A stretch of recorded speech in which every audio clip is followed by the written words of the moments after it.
Look at this. I've got a picture of a psychic window. Why do we talk about psychic in a professional course? Because the uncertainty of this recession has increased the psychic business by more than 200%. Is it just the act of a desperate people? Well, perhaps, but the growth of the psychic and other self-help industries indicates a deeper truth in both good times and bad. It's dealing with the unknown that frightens people. Not being able to read the situation creates stress in our brains, and we seek all available means to solve that stress. Rational explanations for behaviors are not always to be found, but they are not wholly unpredictable either. So what I have for you here is a great quote from the director of the MBA Leadership Program at the Massachusetts Institute of Technology. Not too shabby. MBA students may get by on their technical skills those first couple years out of school, but soon it's leadership and communication that come to the force in distinguishing the managers whose careers take off. Check this out. In 2013, Job Outlook reported employers' rate of candidates' soft skills and qualities in order of importance. Number 1 was the ability to verbally communicate with people inside and outside of the organization. We do that in this class. Number 2, the ability to work in a team structure. We cover that in this class. Number 3, the ability to make decisions and solve problems. We talk about that especially among teams. And on and on. Communication is what gets you the jobs and the promotions. So this is it. This is our big model of communication. It may seem complicated at first glance. It's really not if you take it step by step. We made this model to study it so that we can diagnose a miscommunication when it occurs. There's no sense in misunderstanding someone and just saying, well, they're stupid. Well, that doesn't help. It's a much better idea to know exactly where the miscommunication went wrong rather than lumping the whole problem into name-calling. Although it may seem difficult, communication is only ever between two people. Even in a large crowd, it's only between two people, A and B in this model. The message from the speaker may be understood differently from person to person. You've seen this when someone walked into class one day without an assignment that was due and really had no idea it was due that day. They had a misunderstanding the prior class period. But even knowing that, it's important to understand why people choose to intentionally communicate.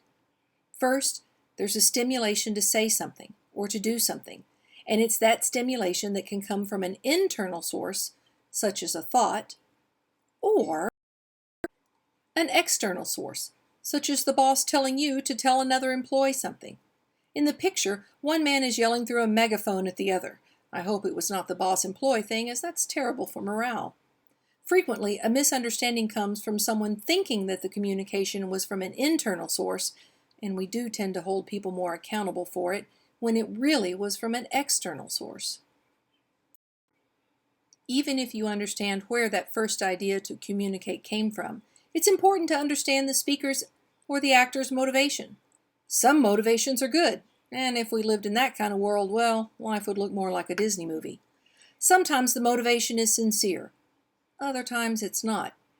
If you will, recall junior high and the gossip that infected the whole school at times.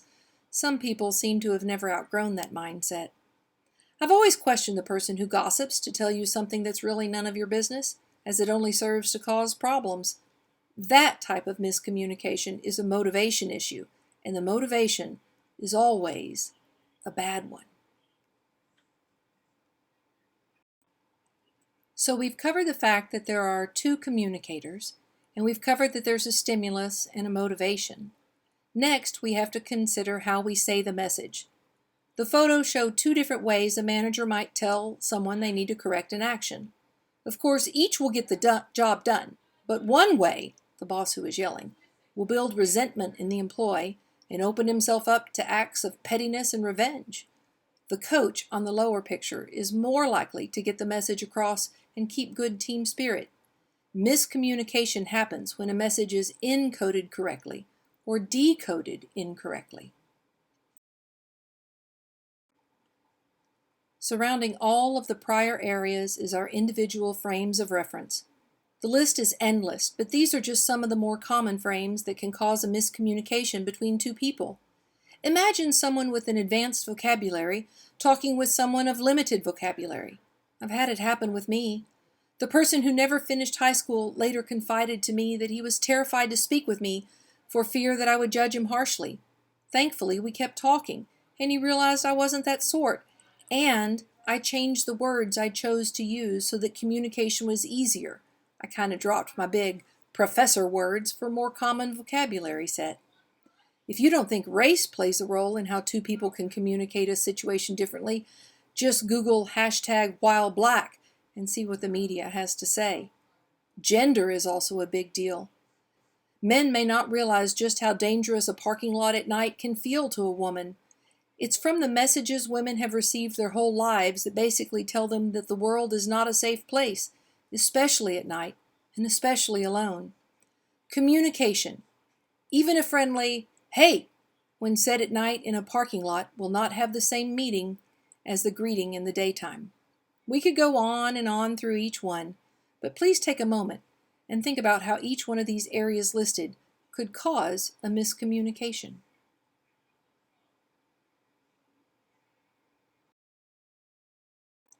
Another way to think of frame of reference is that it's your own personal window to the world. What you see above are 3 windows. I bet there's one you like more than others, one you'd like to have in your own home. The truth is, everyone thinks that their outlook looks like that upper window. A bay window, clear glass, 3 sides, glass that opens to the world and shows a clear view of everything around you. And when we meet somebody who has a different worldview, we tend to think that they just don't see things clearly. We may think that their worldview or understanding of a situation is clouded by their own limitations, something like the window on the bottom left, clouded glass.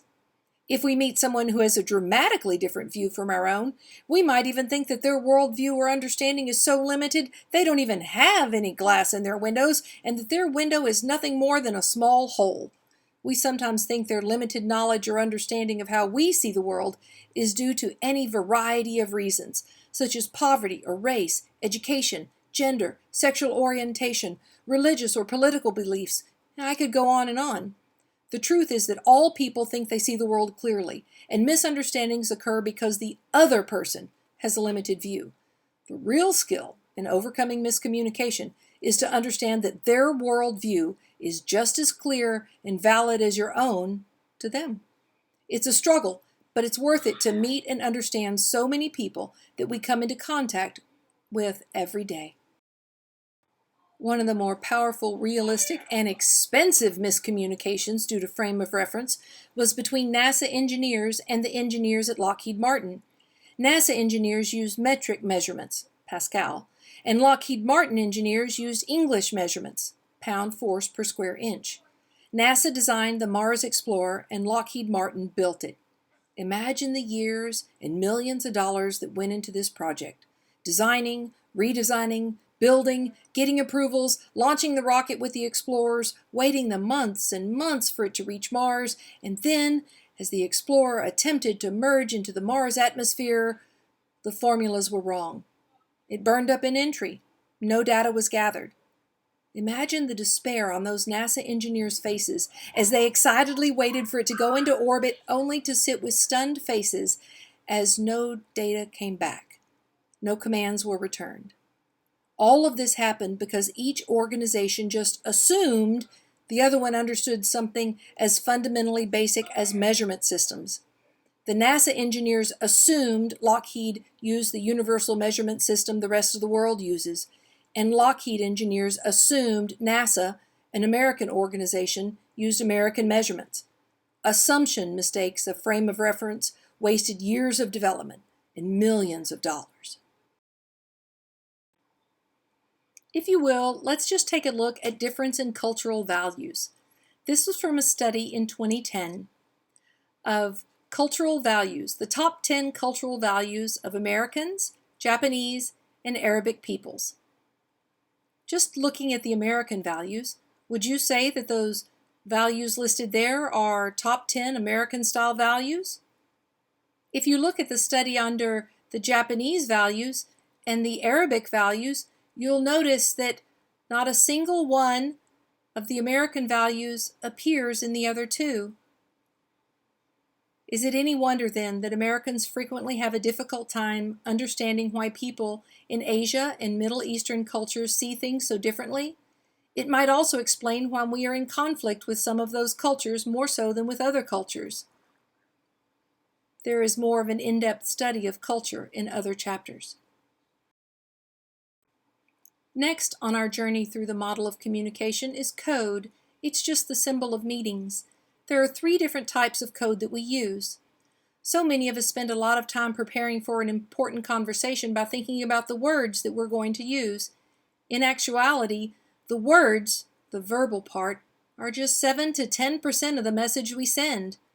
Paralanguage, which is how we say the words, it's how you know something is sarcastic. It's the tone, the pitch, the volume, etc. that you use to give meaning to your words. And paralanguage accounts for about 10 to 20% of our meaning. It's how you know someone says, "I love you," versus "I love you." Finally, we must talk about nonverbal communication. This is where 70% of the meaning of a message exists. Nonverbal communication could be body language, eye contact, artifacts such as the clothes you wear, the items you carry, your surroundings, touch, even smell. That part of communication, nonverbal, is really where people ought to spend more time preparing. Let's just talk about those word choices, that's 7 to 10%. Think about how we describe things. Wouldn't you rather drive a pre-owned car than a used car? I wonder how many of you are associates or team members rather than just employees. And do you have customers or guests? I can assure you it's better to bring an issue or an opportunity to your manager than a problem. And don't even get me started on the R word. It makes a difference. You may think it's being politically correct, and perhaps you're right. However, if you take the time to choose your words perfectly, you're more likely to end up with a more perfect communication experience. Next, in the communication model, we'll talk about channel, which is how you send the message. We're going to rate each channel in terms of richness. Richness just means how much of the message gets through. Face-to-face communication is the richest channel we have. You have all 3 codes, verbal, paralanguage, and nonverbal. I guess phone calls would be next because you're going to get the verbal and the paralanguage. Emails may come in next with more words as there's better chance of clear communication. Texts are not rich at all. In fact, that's why we had to create emojis. I bet everyone has typed a text only to realize, okay, that's not okay. That needs a winky face. We're almost done now. Look in the middle. You'll see feedback. It has arrows on both ends. It's important to realize that feedback is occurring at all times, both directions. While one person is speaking, you are responding and changing your response to their words and actions as they change their words, tones, and actions to your response. It's a continuous loop. All right, we're at the second to last item, and we have the environment. Notice how it surrounds everything. Did you take an early class or a work shift? Maybe you're a night owl instead. Have you ever tried to stay awake during your non-peak times? If so, any communication you attempted was probably not optimal. If you've ever sat in a class that was so hot you could feel the sweat running down your back, it was hard to pay attention, I bet. Not the best communication time. The environment really changes whether or not you got the message. And finally, there's noise, represented here by the little lightning bolts. There are 2 kinds of noise. Noise is anything that gets in the way of you understanding what was being said and communicating to others that you did correctly understand. For instance, external noise would be the flickering light in the classroom. Those drive me nuts. Construction noise is outside. An outfit that looks so cute but is so tight or uncomfortable it's drawing attention away from the moment. Really, anything outside of your body that is taking away from your attention span. Think about it as a mosquito that's just driving you crazy. Internal noise is anything that is going on inside your body that distracts you from a moment of communication. I found some pictures you might recognize from those you've been in contact with. Not you, you're perfect and wonderful just the way you are, but you know, those people. Ever tried to pay attention when you have those bodily functions that steal your attention? Honestly, when you have to pee, that's it. Nothing else matters. Or have you ever known someone in love? The kind of, I just met you and I'm crazy in love with you kind of love. The kind of love where you just want to send them home from work because they're getting nothing done. What about people who are so down in the dumps? Just watch any commercial on depression and you'll see that illness will steal your joy and also the very ability to pay attention. Well, how about being sick? If you're sick, and if you've ever had to take a test, you probably didn't do as well as you would have if you'd been in good health. And then there's that being a little, well, I don't know what that young person's feeling, a little off their game. Don't even get me started trying to talk to someone who's had one too many. It's pointless to even talk to them or think they will remember or even respond correctly. That's internal noise. So that's it. That's the model in small steps. You may be asked to critique a miscommunication and tell me where on the model it went wrong. The reason we study models is so that we can analyze an error and fix it. Just like a doctor studies the systems of the body to fix anything wrong, we want to fix the area of communication that went wrong. You may have had a bad communication experience with someone, and rather than being able to pinpoint exactly where it went wrong, you just said, well, they're stupid. That didn't get you very far. I hope your physician doesn't have the same attitude. You go in with a sore throat and they give you stitches in your finger. It's worth understanding the model of how we communicate, especially considering that we do it all day, every day, even when we sleep.